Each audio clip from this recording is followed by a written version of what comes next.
La història comença un 15 de juny de 1767, a la vila d'Ombrosa, Itàlia. A la taula hi trobem tota la família de Rondó. Bon profit, bon profit! Ben asseguts, i és tota la família sencera. Hi trobem el pare, la mare i el germà petit de viatge. Encara falten més de 20 anys perquè comenci la Revolució Francesa, però Cosimo és a punt de començar la seva revolució personal. Cosimo, sisplau, a taula. No em vull! Es refereix al plat de cargols. I no és d'estranyar, perquè de fet ningú de la taula n'hagués volgut d'aquests cargols decapitats.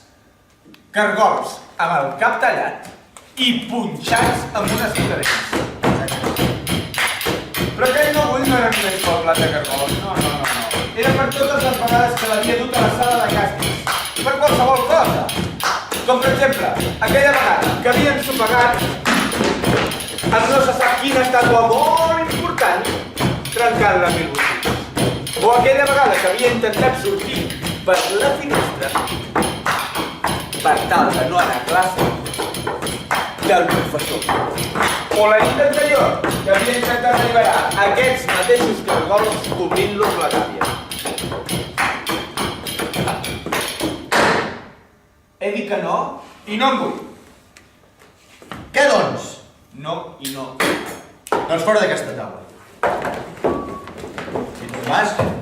I Cosimo, que ja havia agafat el seu tricorni i el seu espasí. Ja m'ho sé jo tot això del tricorni, l'espasí... I Cosimo, que ja se n'havia anat al jardí. Ja canviaràs d'idea. I el petit viatge, que no sabia què fer. I a tu ja t'arreglaré un altre dia. I Cosimo, que ja estava pujant a l'alzina del jardí. Ara caurà, pobret. Perquè la gent de la taula es pensava que ja eren coses de nens. Aldo, si te'n vas, no tornis. I Cosimo ja era gairebé a dalt de tot. Doncs ja veuràs quan baixis.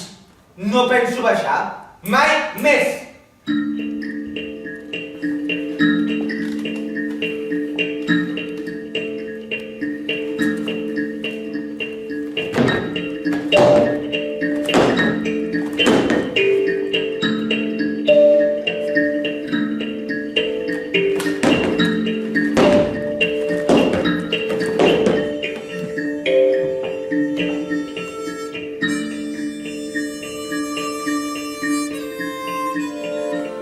No penso baixar mai més!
Els robafruites.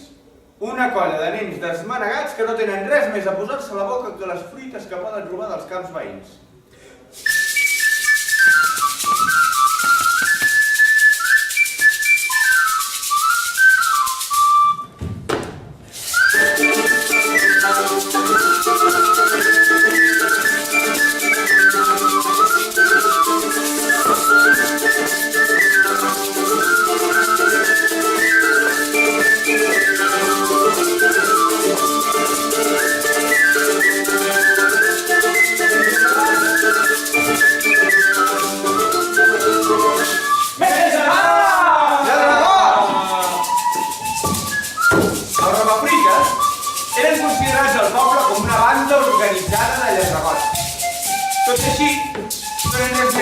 Madagascar que no tenien res per menjar.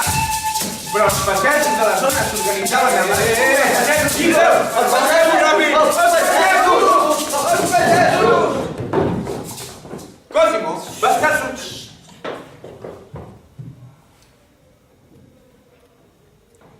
Cosimo va estar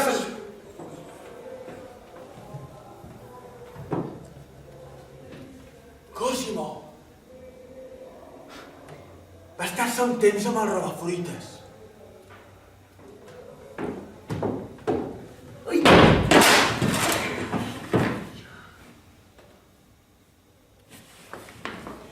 Ell els ajudava a buscar les millors dreceres per aconseguir les prunes més madures, o vigilava des de l'om del cantó mentre ells robaven les cireres.